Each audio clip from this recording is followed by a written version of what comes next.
Welcome to Carly's Colorful Corner on part two on how to shade a narwhal using pointillism. For today's class, we are going to work in portrait style format. If you've drawn your narwhal already in landscape format, that's fine. I specifically use portrait format because it is easier for me to fit within the camera view. But for today's class, you will need sketching paper, your pre-drawn narwhal, and an ink pen.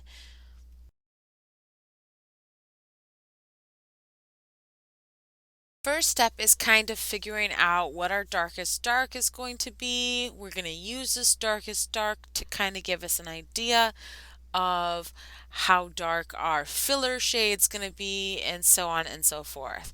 So with pointillism, we are going to take our ink pen's head and we're going to draw little dots over and over and over on top of each other to create a shadow or shade. For the darker shade or your blackest black, you're going to want no white peeping through. But in order to obtain that, you are going to draw dots, a layer of dots over a layer of dots over a layer of dots. Each layer, that white is going to get smaller and smaller and smaller, and your dark or your black is going to get blacker and blacker and blacker, or darker, darker, darker. You have the option of adding shine spots in your eye. When I mean shine spots, I mean where the light hits the eye and you get like a really bright white highlight. Totally up to you if you choose to do this, but as I pull my pen away from my paper, you can see that one side of the eye is darker than the other because I'm still in the process of layering my dots. As I finish this process, my eye as a whole will become a dark, dark black.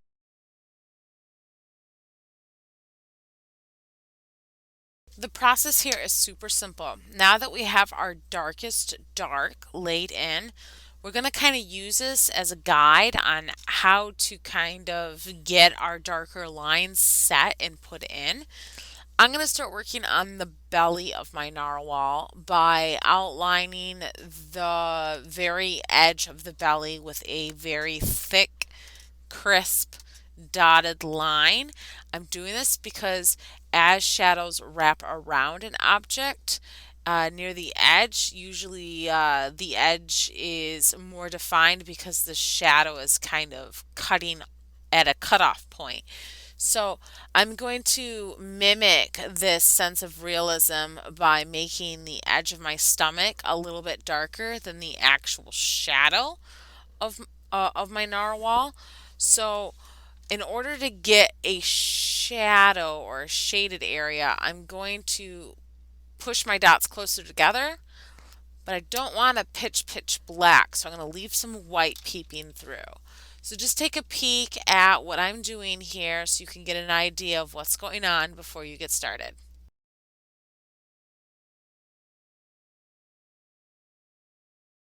Now that I kind of blocked in my underbelly shadow, I am going to start adding my filler space, or I'm going to start filling up space with a bunch of dots.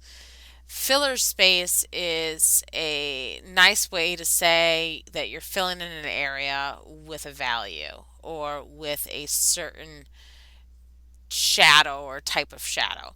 So I want my filler space or the most of my body to be a bit lighter than the shadow itself. So I'm going to keep adding some more dots, but this time I'm even going to allow the white around each dot to be even larger. This will give your brain the illusion that this is a lighter shadow or shape, and the belly shadow of your narwhal and the eye will start beginning to pop. And as you finish filling in your filler shadow, you can see where you need to start building areas so that way each shadow shape comes together in a seamless or a unified manner. But right now, we have to look at or think about the big picture before we start going into the smaller details. So bear with me as I put in the filler shadow here, and you will start to see things coming together here pretty soon. Before beginning the next part of this project or presentation, you're going to want to pull back and look at your artwork and see if you need to sharpen or add contrast near the edges of your narwhal's body. We do this specifically to kind of give your narwhal like a sense of solidness. So you can see at the top here, I'm starting to add more dots and putting them close together so that way I can make the body of my narwhal like stand out or become a solidified form.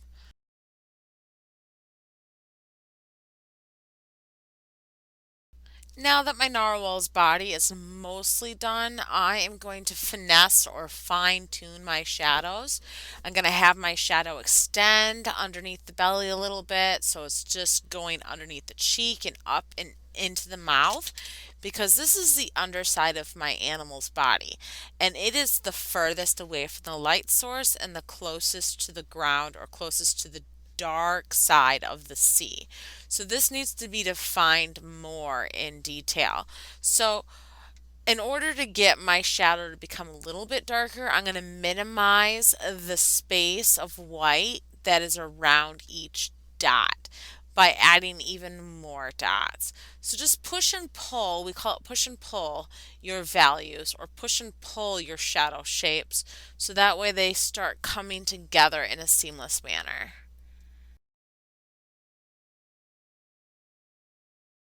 Alright, so I forgot to add some shine spots in my bubbles. We've established that the light source is coming from the top right hand corner of my picture. So I'm going to add a few shine spots or a few highlights in my bubble to kind of remind me that I need to get lighter as I move closer to these shapes.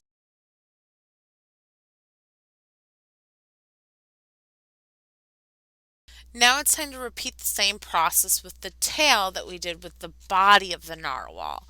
Your filler shape is going to obviously have more white around it, but as the left-hand side of the tail gets further away from your light source, your filler shape is going to start turning darker and darker and darker until you get to that defined crisp edge.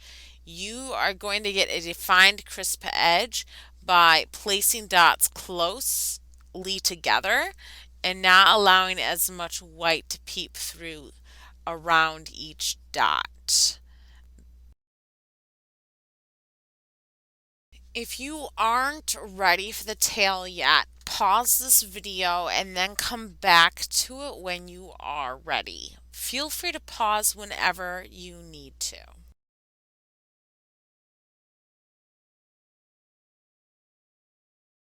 All right, so now that the body is mostly done, I'm gonna bump up to the bubbles here and repeat the same process. The underside of my bubbles are probably going to be my darker spots.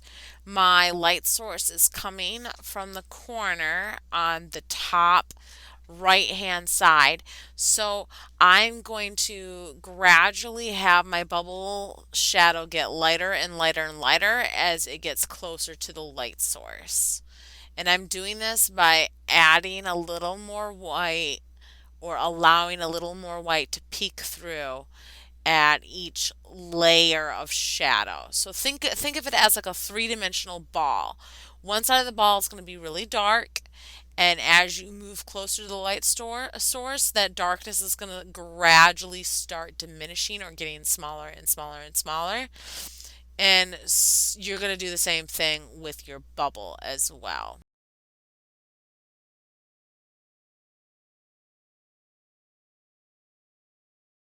Please feel free to pause this video until you're finished with the bubbles before we start moving on to the horn.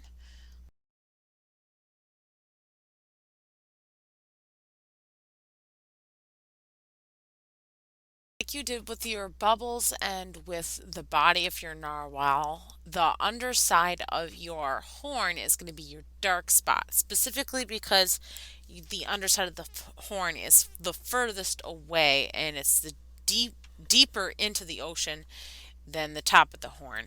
But anyhow, your light source is at the very top right hand corner. So whatever's furthest away from your light source is where your dark shadow is going to be. Same rule applies. Add more dots or more layers of dots to get a darker effect, and add less dots or allow more white to peep through to get a lighter effect. And that, my friend, is how you can draw a narwhal, a realistic narwhal, using pointillism. For more tips and tricks, please don't forget to subscribe to our YouTube channel at Carly's Colorful Corner or follow us on Facebook.